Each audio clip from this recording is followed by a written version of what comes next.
Salamo fahatelopolo. Fisaorana nataon'izay narary mafy noho ny namonjen'Andriamanitra ny ainy. Salamo firahana tamin'ny etokanana ny trano nataon'i Davida.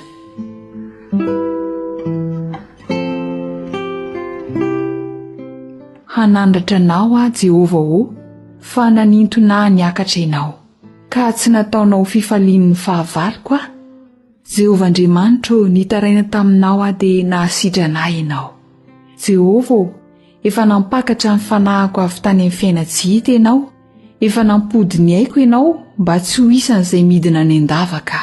Mankalazana Jehovah ry olony masina, ka midera ny anarany masina.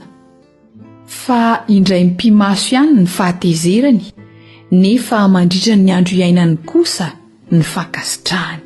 Amin'ny hariva dia misy fitomaniana tonga hivahiny ny lokalina, fa noho ny maraina kosa dia misy fiobina. Ary iza raha mbola niadana tsy angozozo mandrakizay aho. Jehovah, noho ny fankasitrahanao dia nampitoerinao mafy ny tendrombohitro, nanafina ny tavanao ianao dia ory aho. Ianao no nantsoko Jehovah, ary Jehovah no nifonako hoe inona ny soa azo amin'ny rako sy ny hidinako any andavaka. Hideranao va ny vovoka, anambara ny fahamarinanao va zany? Mieno Jehovah oka mamindrafo amiko.